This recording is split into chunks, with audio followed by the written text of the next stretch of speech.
today. My name is Corey Burgess. I work in University College, and we are excited this EMAS and Friends and Advisement session that we have for you about trauma-informed practice. You saw we have snacks, please. We have plenty. Help yourself at any point here. This was a topic that was mentioned on some different staff surveys that we felt like we have limited knowledge on, so we're excited to have an expert here to be helping with. So this is Stacy Parton. She is a staff counselor here at Student Counseling Services since 2016. Stacy is an ISU alum, earning a bachelor's degree in psychology and philosophy and master's degree in clinical psychology. She has worked in the mental health field for over 25 years, working with individuals across the lifespan. Stacy has a passion for working with individuals who have experienced trauma and helping them find healing. Personally, she and her wife have 3 dogs and 2 cats who keep them busy, and Stacy loves to knit and crochet. Please join me in welcoming Stacy.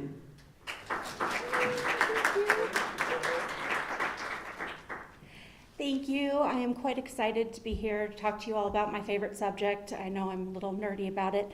I also, as I'm putting this together, recognize trauma-informed care trainings I've done in the past, thank you, have all been for mental health professionals. So I'm recognizing that I'm not sure what information you all want and what is going to be just extra. So if I'm getting off into something that is not relevant, please feel free to stop me. Or if you have questions about something, please feel free to stop me and ask. I want to make sure that this is useful and relevant for all of you. And before we get started, I want to just mention that self-care. When talking about trauma, self-care is the most important thing. If something that we talk about is triggering, if you need to step out, take a breather, use the bathroom, whatever, please don't hesitate, okay? All right, so let me get started here. I want to first start with our land acknowledgement. Illinois State University was built on the land of multiple Native nations. These lands were the traditional birthright of indigenous people who were forcibly removed and have faced centuries of struggle for survival and identity in the wake of dispossession and displacement. We would like to acknowledge that our campus sits on the lands that were home to the Illini, Peoria, Miami, and later, due to colonial encroachment and displacement, to the Fox, Potawatomi, Sauk, Shawnee, Winnebago, Iowa, Mascoutin, Piankeshaw, Wea, and Kickapoo nations. We also express honor to those indigenous people who we may have excluded in this acknowledgement due to erasure and historical inaccuracy. I also want to take a moment to acknowledge that the United States was built using the labor of forcefully enslaved African people. Illinois State University was founded in 1857 at a time when the slavery of Black people was a legal institution in America. The Illinois Black Law of 1853, which was then repealed in 1865, made it illegal for Black people to emigrate to Illinois. Violators of this law could have their labor sold to the lowest bidder, i.e. slavery. BIPOC students and faculty have provided a vast amount of labor toward the advancement of diversity, equity, and inclusion policy and practices at Illinois State University. This labor was often unpaid. I think these acknowledgements are important. It's important to recognize the historical trauma upon which our nation and our university has built. And we'll also talk about ways of moving forward. For 10 years, I worked with traumatized children. So a lot of my conceptualization of trauma and healing trauma comes through working with kids, though honestly, I see most of us as being kids in adult bodies, so I think a lot of the same principles apply. One quote that I really love is that kids who need the most love will ask for it in the most unloving ways. Our students, our family, our friends, peers, those of us who are suffering the most usually reach out in not so healthy ways. And it's important for us to be able to look past the surface behavior to what's underneath. So why does being trauma-informed matter? As I kind of alluded to, trauma is very prevalent in our world.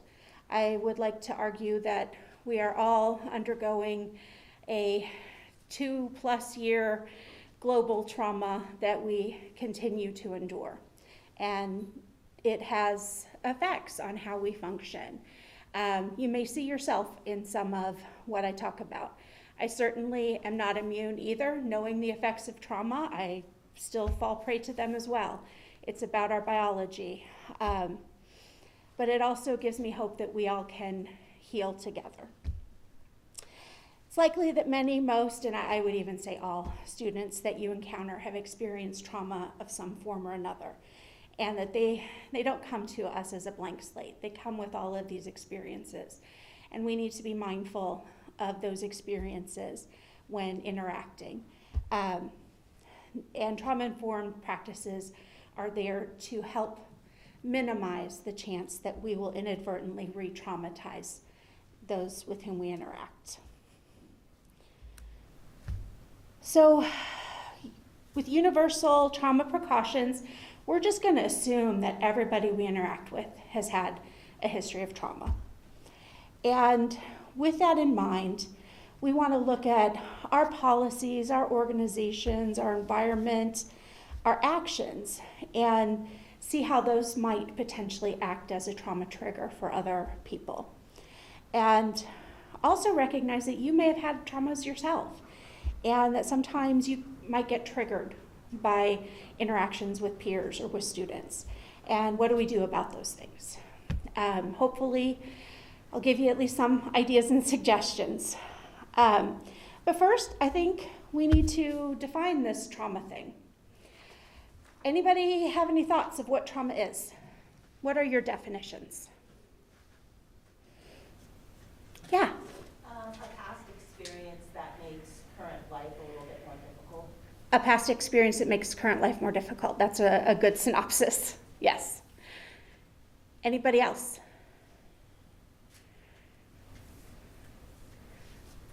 Nobody wants to follow that one, huh? Okay.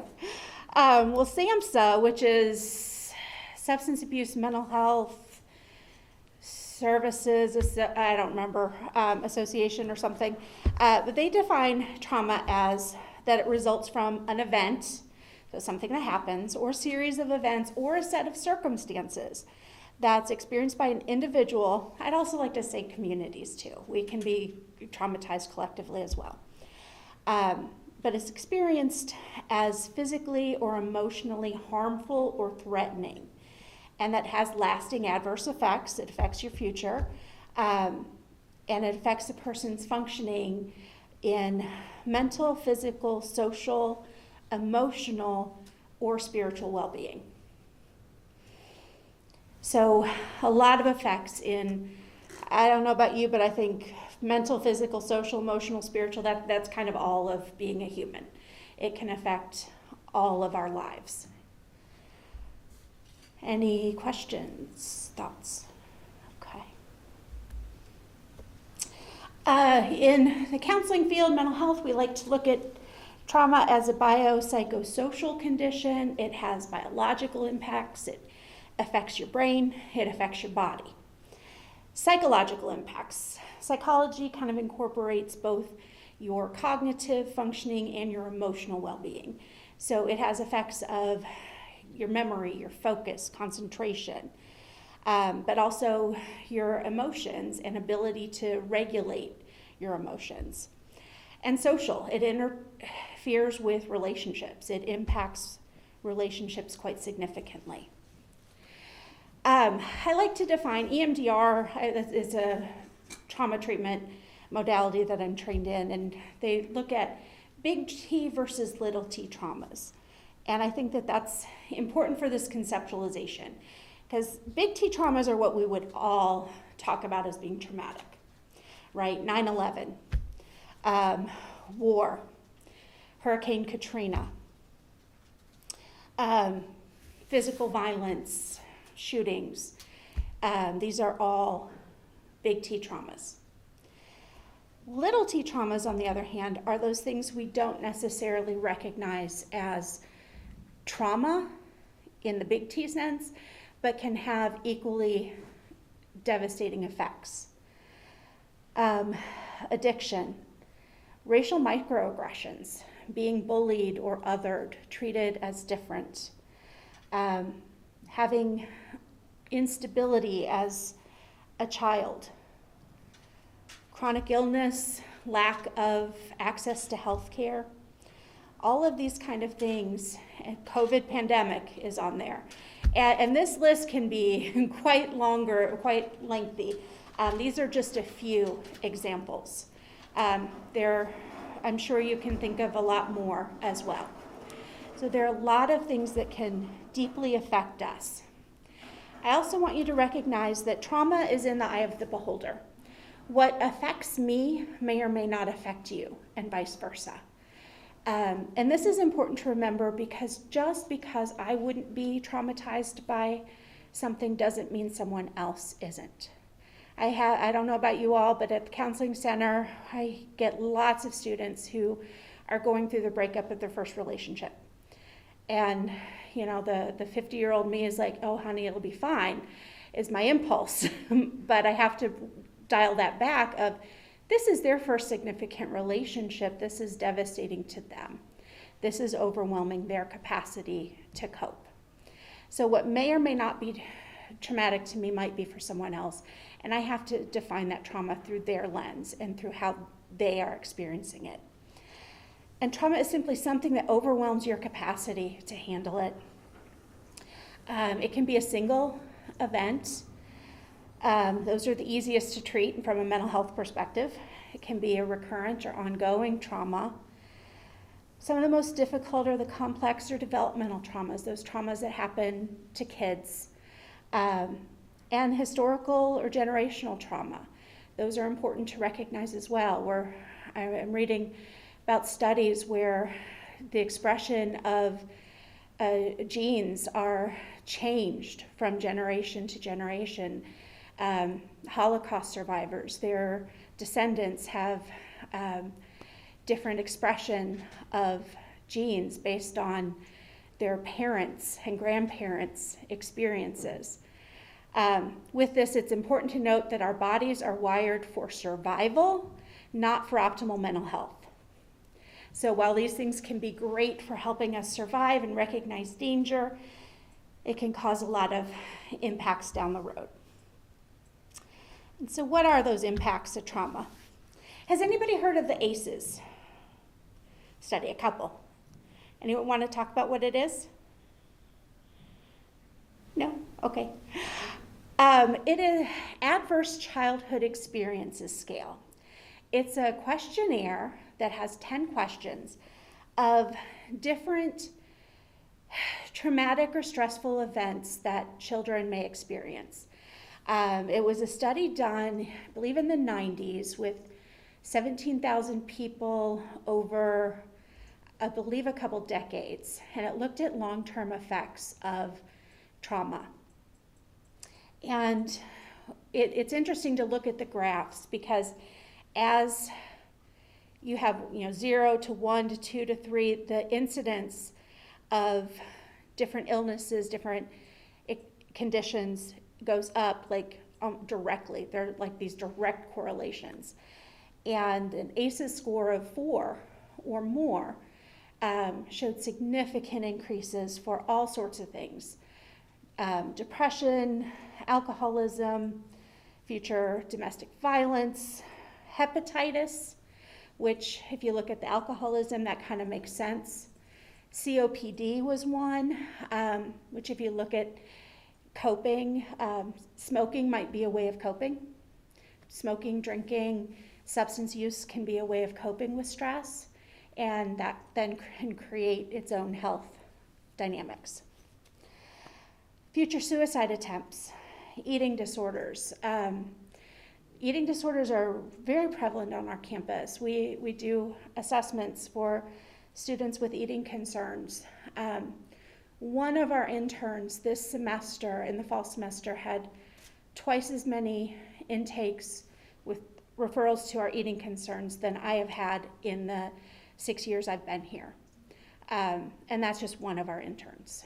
So I don't know if the prevalence is going up, if people are seeking help more readily, but these are, I'm also looking at the global pandemic and the trauma that that's caused. So these are definite things that are on our campus and that our students are contending with. So the biological effects of trauma. Have you guys heard of the fight, flight, or freeze response? Most, I see everybody nodding. And a lot of people, we used to think it was fight or flight. We now recognize there's a freeze response too. If we can't run, we can't fight, we sometimes just freeze and do nothing. There's a fourth one but I won't go into that. These are the three main responses. And it involves our limbic system. We have three parts of the brain that are involved here. Your amygdala, which is your alarm center. And then there's your hippocampus, which I will call the filing center. That's where your memories are stored. Then there's the thinking center, the prefrontal cortex. That's the good outside part of your brain, the part that can do calculus, make plans, schedule something with someone next week, finish an assignment. When we have, there's the graphic for that. So your amygdala and hippocampus live in your midbrain, so they're on the inside. And your filing center is on kind of the outside. Under normal stress, your alarm goes off, your amygdala says, hey, there's possible danger, pay attention, sends this message to the filing center, the hippocampus. Look through those files, send the appropriate files to the prefrontal cortex. It says, okay, here's some different strategies of how we could handle this, what I've learned, what I've experienced. I think this plan is going to be the best in this case, so I'm going to send a message back to the alarm that it's okay, we got this. Kind of like you have a bad hair day. Go to the file cabinet, oh gosh, what do I do? Do you put your hair in a ponytail, wear a hat, say, screw it, who cares, deal with it. And you come up with what's going to be the best plan for today. Like, okay, not a crisis, I can survive this. But when we experience extreme stress, this would be a trauma, something that threatens our safety, well-being, that alarm blares. And the messages don't really get to the filing center. And the filing center, as you see there, it's a mess anyway. The files are all over the place. There's nothing to access. So there's no message to send to the prefrontal cortex, which is offline generally. And so there's no plan to send back to soothe the alarm. We get stuck in this cycle. That alarm continues. This releases adrenaline and cortisol in our system. It keeps us in that hyper-aware, hyper-aroused state.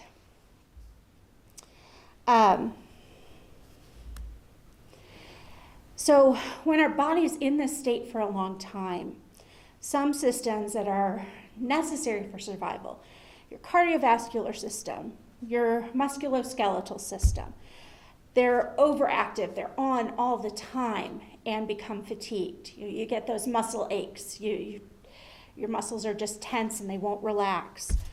Some systems like digestion, reproductive system, immune system, they're not essential for your immediate survival.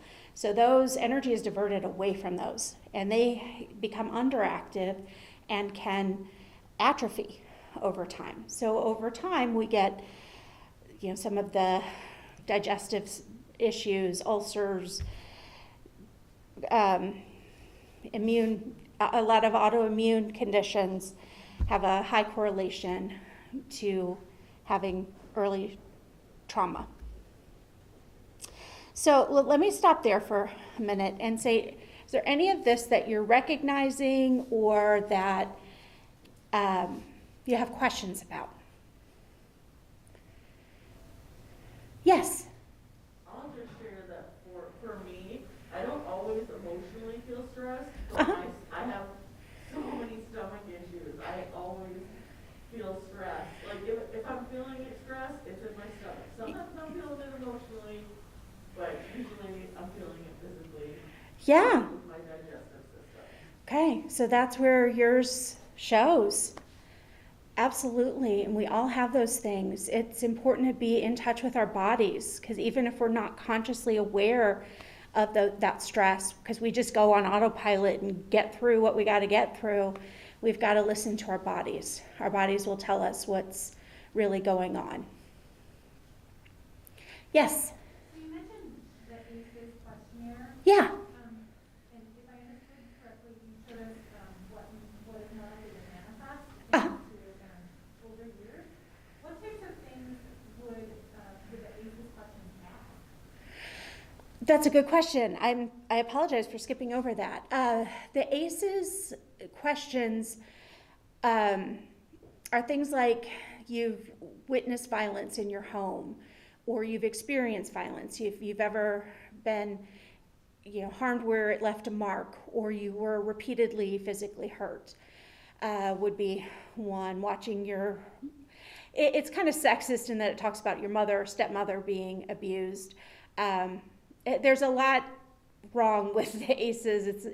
There's a lot not on there, but I think it's a good basic starting point. So abuse, neglect, sexual abuse, a parent with a mental illness, incarceration of a parent not able to take care of your basic needs, a parent who has a drug addiction or and so unable to attend to your needs.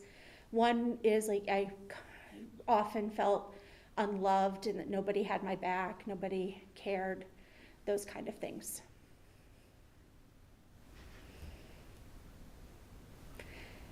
What else? I think the one that was, it was the one about we talked about just because the person, it doesn't affect you, doesn't mean that it's not a real thing. Yes. I see that a lot, not only in what the students come to express, but also as professionals when you're telling somebody you did microaggressed or you're trying to tell them, they were just like, then you get into this whole thing where they kind of switching on them and I'm not racist, I have black friends, and it's like, this is not about you. It's about me saying that a behavior that is, or something that you're saying is coming out to me in a way. So that one stood out to me when you said that part because it becomes exhausting trying to get people to understand that versus in my heart I'm thinking like it's normal, right?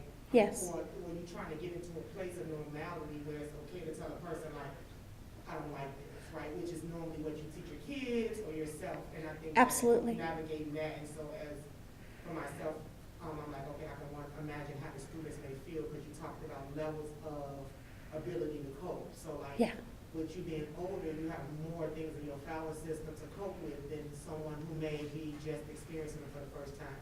So that definitely reigned precedent. And the second one that reigned precedent was the fight or flight.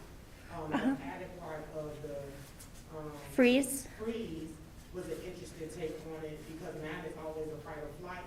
And it's only because for me, my strategy, like I'm a strategist, I'm a problem solver, so usually the freeze is not my first response. Either I'm going to fight to be able to, and so sometimes you think of fight, people think like physical fight, but it's almost more like it could be like communication, let me try to navigate it, let me try to say something about it. Or you then say, you know what, this space is not conducive, I need to transition out, away, or through, or something like that. And then now when you said the freeze, I'm like, sometimes you're thinking you need to do both, and when you can't get out, and you can't do either, yes, it can become like kind of manifest in one of these psychological effects. It's almost feel like you're kind of stuck there. Yeah. And it become like a cycle of like triggering, if that makes sense. I don't know if that makes sense, but them the things that kind of stood out as it relates to some of the things that I experienced as a first gen student, now Yes. professional, and then that I deal with helping my students navigate, because sometimes you are triggered by the things you're helping other people navigate, right? Absolutely. So maybe you know, there's some things that I went through right before I got here, like homelessness and different things like that, that I'm far removed from the actual event, but I don't remember a time where I'm ever, people don't ask you, like, well, how do you get here? Like, it's not, you're never like always having space to kind of talk about that. It's like, oh, you're effective, you this, now you're a professional, but it's a pathway to it. So those things kind of raise precedent to me, and it kind of just made me connect to the language that you were kind of utilizing as it relates to it. So I would just say that. Thank you. Thank you for that. I could tell you're putting a lot of deep thought into this. And yes, with the racial microaggressions, that is absolutely a traumatic event. It impacts you. And you have every right to say to someone, hey, what you said was hurtful. Unfortunately, we're not very good in our culture at dealing with confrontation and accepting accountability. We tend to try and excuse, here's my intention, rather than attending to the impact that my words had. And that even us as counselors, or we work on that of, attending to that impact of the words that we have and the things we do and say, and take accountability for those things so we can work to shift our culture and to have less trauma. I don't know that we as humans could ever have no trauma, but if we can minimize those effects.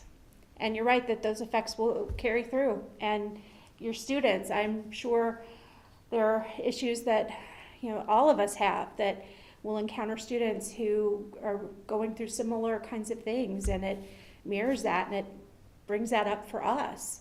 And we have to work to keep that in check. I think it's the two words that you said, I'm sorry.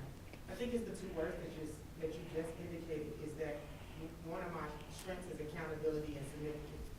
And the other one you said was the conflict. What I'm learning culturally, there's certain cultures that avoid conflict at all. If you have an opinion about anything, that you are the aggressor, you are difficult, you are entering these particular things, so you can't get people to be accountable for actions, and then you can't get people to address, like, because all conflict is not bad conflict. Like, you addressing and just telling someone to not treat you a certain kind of way can come off as conflict if that person feels entitled to their behavior. Yeah. So them two biggest things I feel like is missing, and I think that for me, sometimes I feel triggered consistently because I'm going to tell you, I want to say it anyway, so it almost looks like or feels like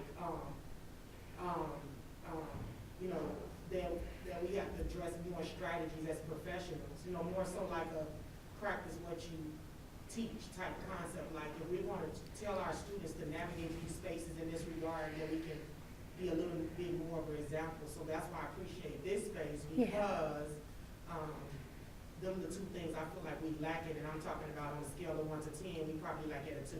Like we need to have accountability and conflict in order to address some of the cycles of behaviors that we kind of like go through systematically. Sometimes they just like systematic oppression. They kind of like there, and some people become perpetuators of those behaviors and not even know it. And so I think that can set up a triggering environment, where the environment is not conducive to the people who was employed there, or to the students, or to the classroom setting, or So if it's happening for me, then I can only imagine what a student may be experiencing that don't have the same capital that I have when navigating those things. Exactly. And my hope is, as we're pushing more DEI initiatives on campus, that we're going to collectively become more aware and cognizant of those issues and work towards a cultural shift. And you're right, white middle class, Midwestern culture is very conflict avoidant. And if we don't have conflict and we don't work through conflict, we can't grow. So we got to dive in. So thank you. So I'll go ahead and shift to the psychological effects of trauma. For some people, it can be moodiness, irritability, moods that just come out of nowhere, mental health concerns. I joke with my colleagues that I think the DSM, or diagnostic manual, is just a list of different responses to trauma. And substance abuse, misuse, like I said, that is often a means of coping with trauma. Feelings of hypervigilance, of never feeling safe, always on guard. Also, there can be not just a overly emotional, but for some people it's a blunting of emotion, or just a disconnection from your body or your emotions, that dissociation, feeling detached. During the holidays, there were several things we were doing, and one day I said to my wife, I'm like, these are exciting things. I should feel excited. I'm not feeling. And that's not like me. I'm a very emotional person. And she's like, I think you're having a trauma response. Let's look at everything we've been through the last 2 years. I'm like, okay. Got some stuff to talk about with my therapist next session. So it's something that affects all of us. Memory impairment, inability to focus and function. Anybody else been there the last 2 years? Oh my gosh, it's been awful. I know students have really struggled with this, with the online learning and all of that, but then also just having to navigate the pandemic, the changing expectations. For a while, all the COVID information, I wouldn't even read it because I'm like, it's going to change in 2 days. I'll read it when I go back and see what's going on then. I can't track all of those changes. Nobody can. See, the other part is social effects. Trauma makes us have a hard time trusting people, especially if it was trauma from a parent or caregiver. If I can't trust my parent, how can I trust anybody else or any kind of intimate partner? And so you can see that disconnection, withdrawal, that isolation, that flight response, or that aggression, that just kind of confrontive, not the nice confrontation, conflict, but the aggression, more of that fight response. And just patterns of unhealthy relationships. I see that a lot with people who've had a lot of trauma. Had a couple students just tell me, like, I don't know what a healthy relationship looks like. I've never seen one. What am I supposed to expect? This pandemic, I think, has been really difficult because we've all been so socially isolated, because we've had to, for safety reasons. While trauma can really affect our social life, I think social interactions, relationships are one of the most healing parts for dealing with trauma. The most important thing is that we are seen and heard and believed. Having those relationships is one of the insulating factors that keep those effects from getting worse, becoming post-traumatic stress, for instance. So I'm curious to see more research on how this pandemic is affecting us. So what does a trauma effect look like? This is different for every person. We all have our own ways of reacting, or sometimes we might react one way in one situation and a different way in a different situation. It's not, so there's nothing clear, clean cut, but it could look like aggression. It can look like that fight response, yelling, blaming. It can look like the flight, the withdrawing, retreating, avoiding, detaching, being stuck, your freeze response. Anything that feels like, okay, this emotional response is more than or not congruent with the situation. You kind of get a clue that there's something else driving this. And like I said, it causes, I've seen so many students just having trouble with concentration, organization, planning, follow through, and memory. I didn't say that filing center, that hippocampus, it has tons of receptors for cortisol, which is your stress hormone. So when we have this cortisol in our system, it just attaches to the hippocampus. Problem is, it eats it away, and it makes it really hard to store or retrieve memories.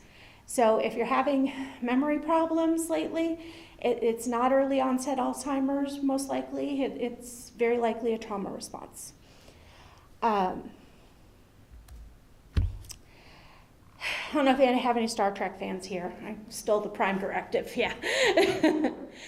The Prime Directive for trauma-informed care is first, do no more harm. You know, the assumption is we've had harm. We've all been harmed. And we try not to perpetuate that and further that harm. SAMHSA and the CDC had this cute little graphic of 6 principles for trauma-informed approach, so I thought I'd include the cute little graphic. But we'll go through all of these. And these are the things that you can do. One is creating a safe environment. If there's a place that, you know, you can have a little cozy corner where students can go if they're overwhelmed, that can be a nice, safe kind of thing. Another part of safety is having predictability, having routine, so people know what to expect. They're not blindsided. That can all affect that safety. And respecting a person's culture, recognizing that we have different things that make us feel safe, and understanding and respecting that about one another. Second is trustworthiness and transparency. When I have clients, you know, we're supposed to have these boundaries as professionals, which absolutely, but when somebody asks me a personal question or asks me a difficult question, I'm going to tell them the truth, at least as I know it. If I try and hide things, if I try and manipulate, they're going to see right through that, and that just sets up distrust. So being very open and honest and transparent. Say what you're going to do and do what you say. Follow through with those things. And if you can't, taking responsibility, that accountability thing comes back. Any questions about those two? Yeah, it's some good info, isn't it? Peer support. This may not be as relevant for you as it is for a counseling center, but having others who've experienced similar traumas, it's important for us to be able to connect with one another, to recognize that the things we're experiencing isn't so weird. It can be normalizing and validating to hear that somebody else is having those same kind of concerns that I'm having. And we can offer mutual self-help. Hey, I found this app that's really great. Give it a try. You know, those kind of things. Collaboration and mutuality. And this is one where I think a lot of organizations struggle with the sharing of power. We have a hierarchical society, right? The problem is that authority can often lead to re-traumatization, because what I think is best for somebody may not be what's best for them. So instead of saying, you know, you need to do X, Y, and Z to help heal from trauma, it's, hey, here's some ideas I have. What of these work for you? It's a collaborative effect. It's a mutual working together. And looking towards what are the students' goals, because their goals might not be mine. And one student who dropped out this semester, took a semester off. That wouldn't have been my preference for him. But that's his choice, and so I'm going to support him in that choice. So just recognizing, you know, like asking, how can I help and support you, rather than you need to do this the way I think is best. Any questions about those two, or thoughts? What are the students' goals and priorities really difficult for students that I've seen? Because a lot of times when students come and they're trying to So our goal is to ensure that, you know, we're hired here to play whatever our role is to ensure that, you know, so your advisor or financial aid, whatever the case is the overall goal is to make sure that they can access, navigate, and complete, right? Yeah. And so, although that's the goal for the space, right, the institutional structure or hierarchy, the problem is that for students that their why behind why they enter this space is oftentimes overlooked. So that's why that that capital that they bring. So that some of them may enter college, although we have this system, they may be entering college to provide a better life for their family or to provide, you know, knowledge and hoping for better. So they have different things that they want to do, and they know that this will give them better, but they don't know. So that association with that. So a lot of students come around and they have goals, but they don't have stepping stones or even understand how this plays into that overall picture. And we look over that because we're trying to get them to that end goal, and then they kind of like are confused. They don't know how to self-advocate. They never develop the language to be able to self-advocate for themselves. And so they always like overwhelmed or sometimes become anxiety. I know a lot of our students talk about being triggered in the classroom when certain statements are made or when they're trying to share, you know, things, priorities related to themselves, or if they're in meetings or things like that, it's just overlooked. So they're consistently looking for that safety a lot. Yeah. Like you're trying to provide a safe environment. We end up talking about it or calling it like sense of belonging, right?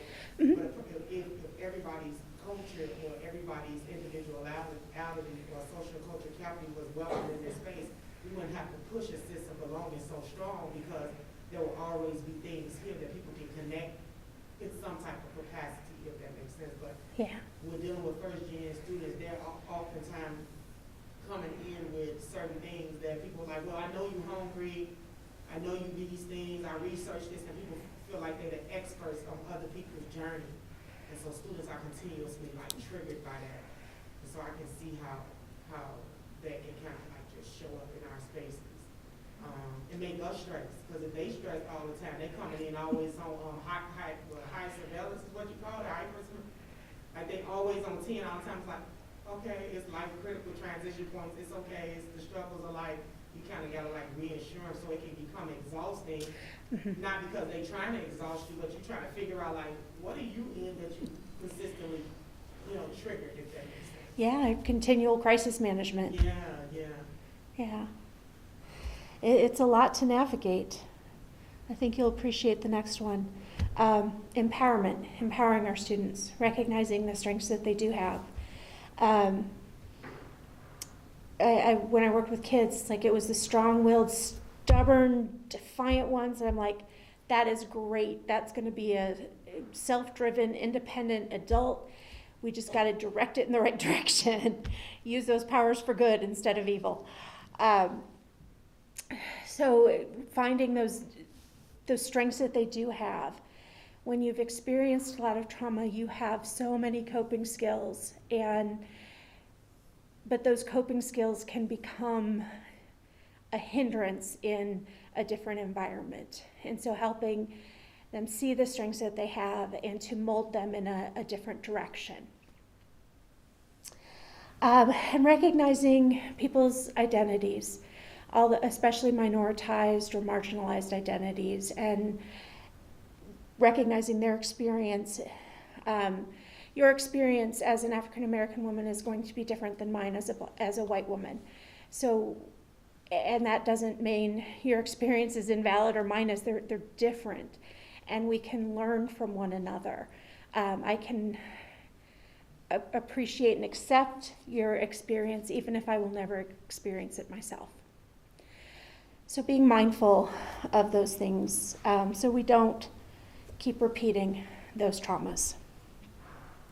Now, one of my coping skills is looking up memes on the internet. And this one, cashier at Target saw me buying hair bleach, looked me dead in the eyes and said, "Baby, is everything okay?" And that's trauma-informed care. Yes. So any other thoughts or questions so far? I have one. Yeah.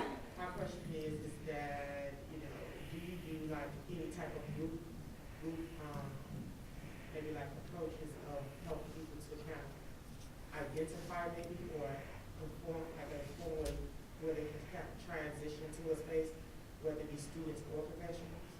Is that usually done in a group setting, or like it should be done individually? We have, at the center, we have both group and individual counseling, and we'll work with whatever the individuals or group bring. We do have limits on individual counseling because there's so few of us and so many students, but we do have a very robust group program. And we've had a student of color process group that has run for many years, and this year I'm so excited we finally started an LGBTQ process group. So we have one for non-traditional and graduate students. So we have some that are population specific, but most are general. Do y'all have a flyer? What was that? I think I'll get that information out. We just got to go to your website. Do y'all typically like when things like that evolve or it start to shift and you start to get more in your, now let me say this, I do go to your website, so let me put that caveat. But there's so much information sometimes and a lot is evolving Yes. during COVID. So is there a way Yes. that, you know, you typically like, you know, you typically inform when new things like that are arising, maybe through a flyer or something that we can kind of post or something in our spaces for our students to know, to be informed of the change maybe that's up there or what's available to them most recent? Okay, I'm going to be honest with you. We suck with the marketing. We really do. We don't have anybody specifically dedicated to doing that right now. And right now we're actually down 30% staff. So we're kind of bare bones right now.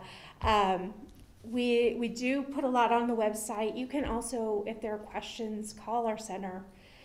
There's always somebody on daytime emergency, which sometimes can be emergencies, sometimes can just be questions. So it's always okay to call. We don't do a lot of marketing though of, you know, the things that the services we do have. And our website, I think this summer is slated to be updated. It was supposed to be updated in spring of 2020, and well, you know how that went. So we're behind with that. I understand our website is not very helpful. Yes. Can a student go right into the group, or do they have to go through like the intake process, or can they go directly like into one of those groups? Every student who comes to us goes through a triage, which is a 30-minute appointment to kind of gather background information, see what the presenting concerns are. So we want to make sure they're going to be appropriate for group as well. So yeah, every student does that, and then we look at services. And actually, I've got a little slide with services at the end. So I know y'all capacity, this is my last question. Okay, you are fine. I know y'all, don't yell back there, y'all let us know. So, two things I'm thinking. One, I would like to provide this as some type of group for our program, but also I know y'all capacity, like, it's not that many, right? Sometimes it's a student to counselor ratio. Right. So is there partners that you have, right? So that's, for example, I wanted to provide some trauma-informed, you know, maybe monthly trauma-informed Tuesday or something like that. Is it campus community people that you entrust to do, that share similar practices that we can kind of consult and bring in as a consultant or something in that regard, so we're not just leaning so heavy on your program or, let me not say program, office, department, that we can kind of get to be able to also utilize that, so that when you guys are like full, we're able to kind of navigate them in safe places, because that's one of the biggest things. Students, the safe places. Once a student open up to you, you are their safe place. Right. And so they'll do certain things because they trust you. Mm-hmm. And so the kind of like, I call it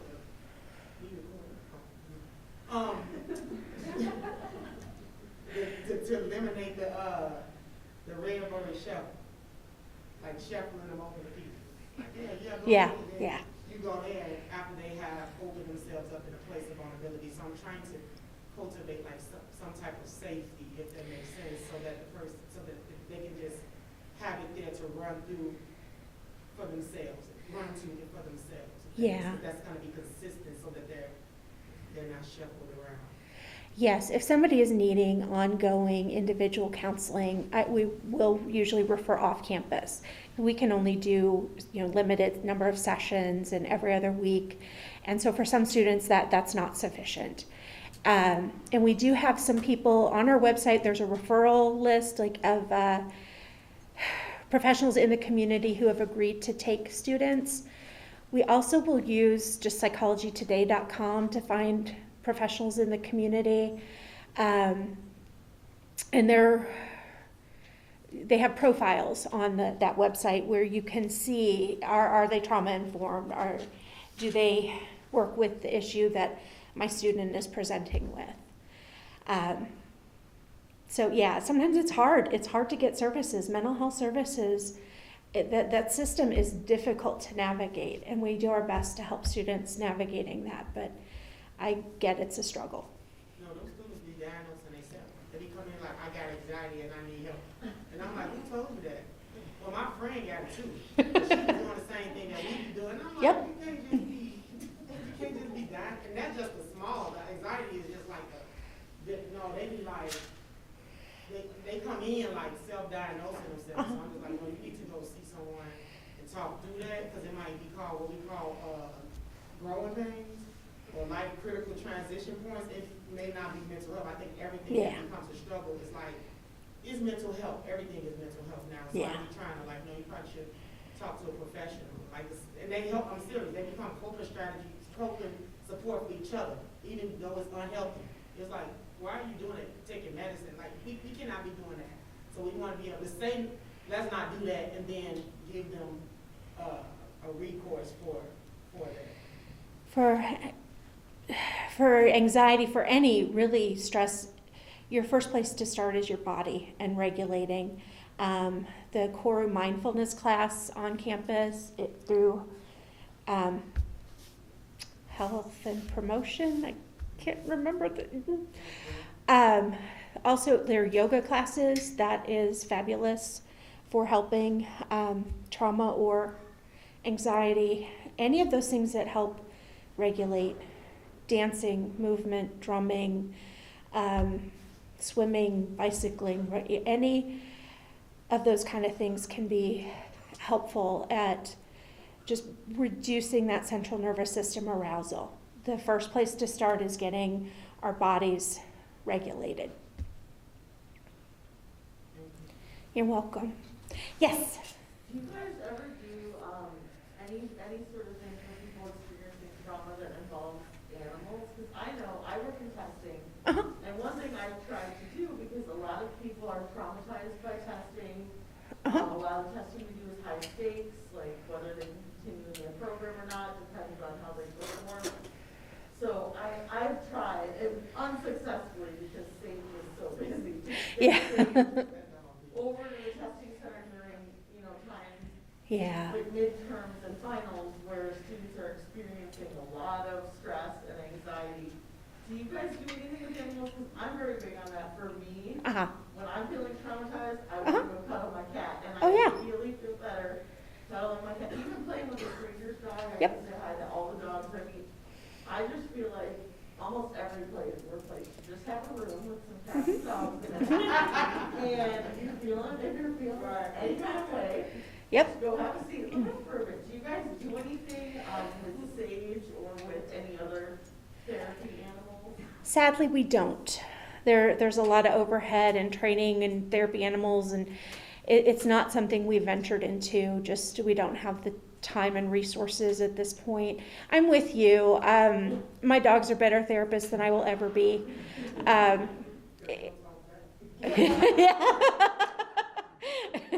don't know. My new puppy, he talks back. He's cuddly and would love to make him a therapy dog, but he's wild.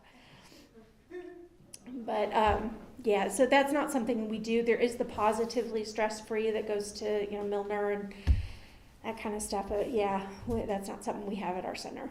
Yeah, I want more of that on campus. Me too. Me too. I remember being a college student and I was just like, there are no dogs, there are no babies. How do I cope? So, okay, so let's get into the what can I do? Number one, when your students are acting a fool, don't take it personally. It is probably about something in their life and not about you. So, having that self-awareness of your emotional reactions and trying to keep yourself in check. And like it may be triggering your own trauma stuff. Can you take a break? Can you tag out? Get a coworker to tag in? Or offer the student a break. See if you can co-regulate, doing some breathing activities with them. One quick tip for deep breathing, exhale longer than you inhale. That keeps your calming part of your brain dominant for a longer period. Won't go into all the neurobiology, but just when you inhale, exhale longer. Some people say in for 4, out for 8. Some people, the counting stresses them, so just exhale longer than you inhale. Do you exhale to say hug at the same time? Could do that too. Like, hug. That in yoga, the hara breath.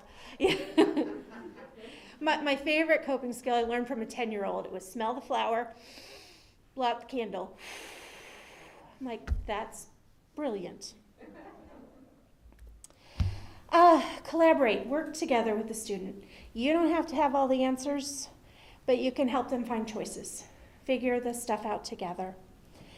And remember, perfection is not expected of you, and it's not even possible. None of us can be perfect.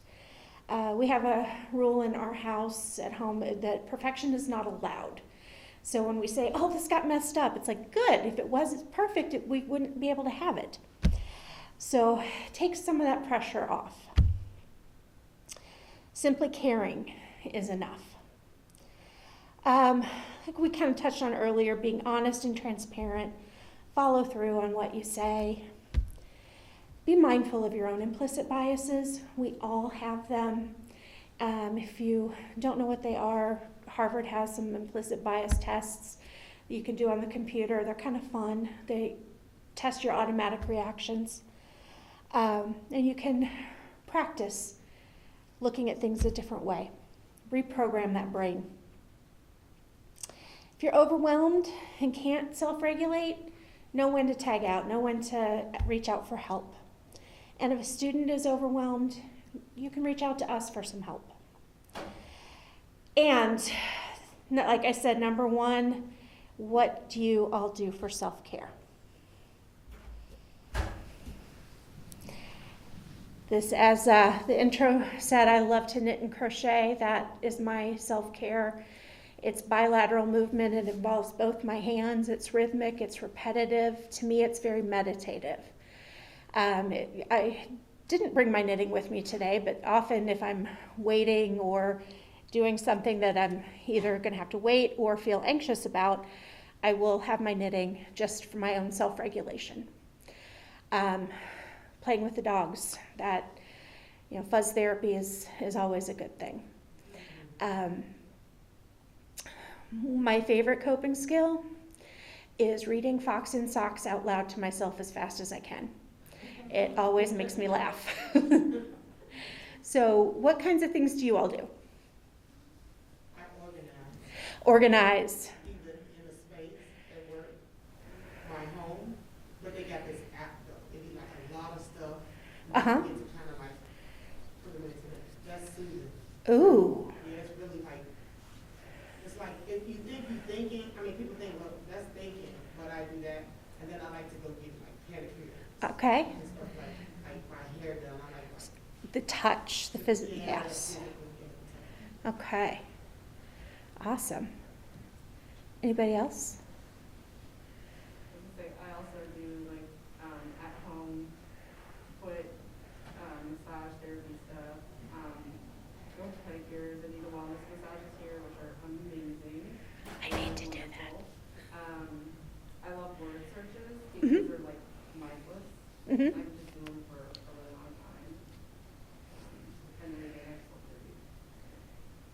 Awesome. Anybody else want to share? These are some great relaxation, stress reduction things. Yes. I get sometimes like part of self-care is kind of like when you're going through something, kind of like go through this and just like remember, don't compare yourself to this person because they, it's different for them. So what if you didn't graduate, at this point in time, or like, like, Mm-hmm. it's okay. It's like, kind of going through those simple things, like, slow down, you're too hard on yourself. Yeah, so having some self-compassion that you're okay just as you are, and comparing ourselves to others. We never compare ourselves in ways that are good for our own mental health, right? It's always so-and-so's smarter, prettier, younger, better looking, whatever. But just accepting who we are as we are. It's a hard thing and crucial. Pema Chodron, I'm butchering her name, I can't ever pronounce it. Buddhist, compassion for others begins with kindness for ourselves. I think another quote is, your compassion is incomplete if it doesn't include yourself. This is one I think is a hard lesson and one of the most important. I know for me, I can have empathy for anybody on the planet, but I can be hardest on this one right here. So making sure you are making time regularly for self-care, especially during this time of a pandemic. This is an ongoing trauma. Coworker and I were talking just today. She, listen, anyone know Bessel van der Kolk? He's like a guru in mental health and trauma world. And he did an interview on NPR and talking about, this trauma. Usually we talk about treating trauma after the fact. And so now that we are going through this, we can't do an after. We don't know if or when there will be an after. So we've got to switch our paradigm and look at coping strategies during. So there are a lot of folks out there researching on what are the best ways of self-care and attending to ourselves and our own needs and each other through this pandemic. I know one of the most important things is each other, making sure you have a community and a support system and reach out to them. Just like, how do you get back to the self-care once, when you're in the midst, when this kind of stuff happens? Because like, do these things, now when it's a lot going on or occurring, Yeah. how do you just, I guess, get back to it? Sometimes you seem like you lose, like you don't know you lost it until you Yep. It's like, dang, I ain't did that in a long time. But how do you get back, like venture back to that balance, right? After you've maybe been triggered or got stressed for things outside of your control. It's like, how do you revert yourself? What do you suggest you do to take a pause to revert back to those practices? It is just that, taking the pause, taking a few minutes, even if it's a few seconds, to just take a couple deep breaths. Our students are busy, and they ask that question all the time. How do I incorporate self-care? I don't have time to meditate for an hour. It's like, okay, so take your deep breaths while you're sitting on the toilet. You're taking that 2-minute break anyway. I know that's the response I get from them too. Like, are you crazy? Yeah, pretty much. Yeah. Yeah, just whatever. If you're waiting for a class, you're sitting, you've got 2 minutes between tasks or meetings or phone calls or whatever. Just take that time. Just take that deep breath. And let those shoulders fall and roll. I know for me, my shoulders creep up around my earlobes. So just remembering that you are important, you are worth taking care of. And we cannot pour from an empty cup. So we have to fill us first. Kind of that put your own oxygen mask on before you help others. We've got to make sure we're doing that. And the last thing that gets overlooked is post-traumatic growth. Going through trauma, it can be horrendous. It can be so gruelingly painful. But if you're willing to face that pain and go through, and there's some amazing stuff on the other side, some of the most empathic, compassionate, amazing people I have ever met have had some of the most horrendous trauma. And it just gives me hope for the resilience of the human spirit. And as promised, I've got some resources. There is WellConnect is a phone counseling. They can do in person or phone. It's a service we have for students right now. They just need to call, say they're an ISU student. Their school code is ISU. They can access 5 sessions but it can be 5 sessions per topic. So if they have one issue, test anxiety, they can have 5 sessions, and later go through a breakup, have 5 sessions for that. So this is one option when we're full. This is a good resource for students. We have a self-help option, WellTrack. It's an app for your phone. It has little courses on depression, anxiety management. There's a Zen room where you can do little customized relaxations. I use it myself. You could track your mood every day if you want to, which is great for some people and not so great for others. But those are some options. And like I said, for us, we have the emergency. We are always available 24 hours if a student's having an emergency. We can do walk-in emergencies during our daytime hours, group counseling, limited individual counseling. And we do have a relaxation room. Some students just come and use the relaxation room. They would have to go through a triage also, but that can be a really helpful resource to kind of learn some relaxation skills. Then off campus, I said, the Psychology Today and the PATH hotline is great, and they're great information. So I just want to leave you all with this, that in a world where you can be anything, I hope that you will choose to be kind.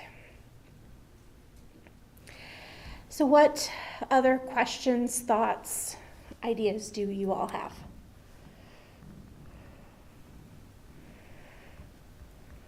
Yes? I'm glad you suggested or talked about the trauma of COVID. Uh-huh. Because I feel like early on you talked about a little T trauma and a capital T trauma. And right now COVID is a little T trauma. But I'm wondering in the future as we grow more, know more, and hopefully are looking back, but maybe who knows, that perhaps it's going to shift to a big T trauma because the world is not there. I feel like on this campus that it's impacting us all, not just our students, but staff and students. And in really significant ways where everyone's nodding about, are you forgetful or are you, this or that? Uh-huh. Yeah. It's just, thank you for talking about that. And Yeah. I'm interested to see where that's going to go. I feel like Yeah. the majority of the students I'm seeing are absolutely having trauma because of maybe other things later on. Yeah. But COVID is. You're right, and that probably, it definitely warrants as a big T trauma. So many have died from COVID, and so many have been affected and have been seriously ill, and it's affecting some communities more than others, bringing out those racial and economic disparities in our country. It's been awful.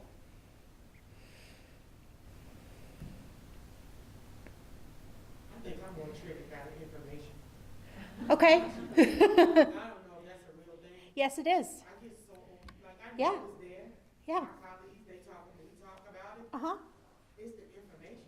And Yeah. It's almost like a continue, like alert, like, Yeah. I can't explain it. I don't know, it give you like this, like anxiety, like, oh, something that happened, everybody gets so frantic, and I just be like, oh my goodness, because it's like really nothing you can do. It's like really outside of your control. And then everything is just shifting off impulse. Like you can tell like decisions is impulsive, but not saying ISU. I'm just saying like in the world, you know, just they living all together, you know, it's like triggering because it's a lot of information and they keep morphing and stuff. And I know it's real. Yeah. But I don't think nobody needs that in their face every. Yeah. It's almost like breaking news without the word breaking news. Yeah. It's just like very overwhelming. So I just shut it out. People like, you know what's happening with COVID? And I'm just like, yeah, because you're telling me, but I can't sit every 5 seconds and try to navigate that and figure out what to do with it. And we are green. So when we went through COVID, everybody was in the pandemic but us. Like there was no adjusting. The expectations didn't adjust. The empathy or the grace didn't adjust. People that say, I know that, you know, there's a possibility that students is not, you know, focused on this service right now. It was none of that. It was just like people just expected you to continue to perform. Let me give you what you need to continue to do what you were doing here. It wasn't like, you know, I know you're going to get exhausted. Here's 2 or 3 mental health, not 3, that's all exactly, but here's a mental health day or some, you know, time. I know we get 90 minutes from the school. I ended up giving my staff like additional so that way they could get 30 minutes each day. But it was just so now perform more, and then being at home, it felt like I I worked more. I work a lot, don't get me wrong, but it felt like I was really working. I don't know. I don't know if it was just the space or you just was nervous things was gonna happen. And what happened is when we transitioned back, there was no support in the transition process. And I'm not talking about just like back to work, like transition back to work. And when we came back, it was no support there. It was just like a figure it out. And so it kind of just egged it on for myself. And I'm trying to continue to make sure that I just create spaces and center myself in spaces where I'm able to have space to talk about those things without interjecting performative practices. Like, well, now we talk about this, okay, let's perform. Where I can just talk to it with other people, we talk to it together, and then, like you said, be that community. But it's just, it's almost like I didn't, like even though we started fresh, I feel like I'm still carrying those same emotions or those same triggers from just being in the pandemic when we first started, if that makes sense. Yeah. We haven't had a place to put any of that. We're still going through all of it. It's like brush it aside and keep going. If you've ever experienced a loss of a significant person, it's like the world just keeps going and it's this disconnect of no, things need to stop. I need time off. I need to get a break. It's like, stop this roller coaster. I need to get off. But the world doesn't work that way. It keeps going. And we've all collectively been doing that with COVID. And it is exhausting. You know, like having informed spaces of support where, you know, even when we're doing like, not professional development, but like when we're in spaces where we're getting training or like these specific things, and it's like people with nothing, then now you're talking to me about something I'm experiencing. There's no space for, you know, us to break out and just kind of be like, ooh, or I needed that encouragement, or it just was nothing. It's just nothing there. And I'm not saying that it's nobody's responsibility to or to not do. I just don't think people really or don't realize that they didn't extend the grace, or that the grace wasn't extended to each person. I think we all had this assumption that we were all in the same place, or maybe getting the same type of treatment, or, you know, grace or leniency or compassion from that space, and everybody didn't get that. And so I think that's one of the things, especially if we're going to be in this type of hybrid type space, that we begin to talk about what that looks like for us all, in order to have like the best impact, not just on our students, but as employees in this space. I think the pandemic showed us, like, if we didn't know, because many of us know, I'm not saying we didn't know, but what was really important. When you sat at home with your family and you were losing people and you couldn't get access to people, it just realigned what was important. And a lot of people are transitioning out, different jobs, different things based off what they came up out of that pandemic with having to give themselves. And I don't think people are seeing that. they reporting on it like, oh, the great, what do you call it, resignation. It's like everything gotta have a word. It's like you don't have to associate, you know what I mean? Like the great resignation. And so now everybody, oh, you know, you be like, oh, we losing people. They be like, oh, what's happening around campus? I'm like, that's very dismissive. No one really, like, that doesn't make me feel better than you're, like everybody losing people. Like, I mean, it's, I understand what people are trying to do. So anyway, I'm also about to flip.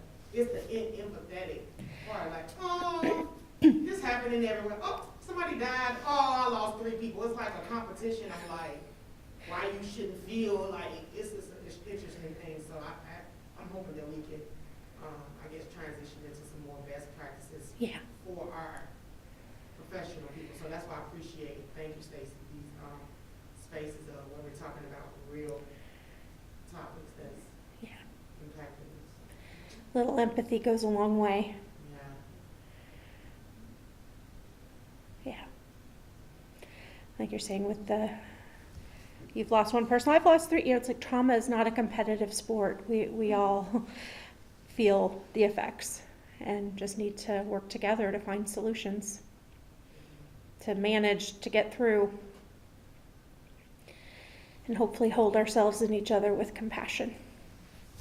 So what do you do if a person don't know? Like, what if a person or people, they don't know what to ask for? Maybe they, you know, you may know that they need something, or maybe that having that support is not something that they actually have. You know, I know people say, I got you if you need me, but really having that, like, have you been supportive to me that person will be comfortable with coming to you? What does it look like to transition in that space to then have that, to get that from someone if that's not a common state that person has? It's difficult because every person responds differently. There's no one size answer.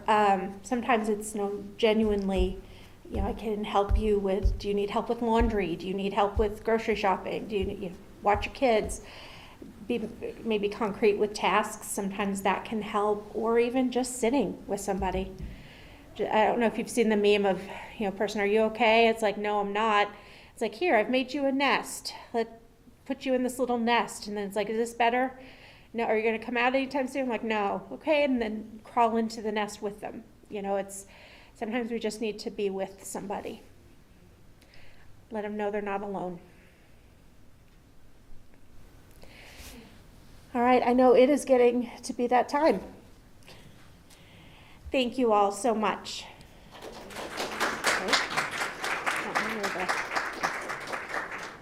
Thank you all. Let's give Stacey another round of applause because that was really informative. I was writing down things feverishly, and I actually came up with a couple other ideas for professional development sessions that we can roll off of this one. So that was great. And thanks everybody for participating and sharing. That was wonderful. Don't forget to fill out your participation and reflection form online. We do have 2 new winners. Derek from Philosophy and Priyanka from U College are this month's winners.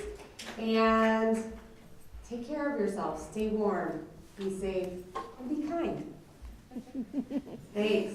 Take snacks. Do that. All right.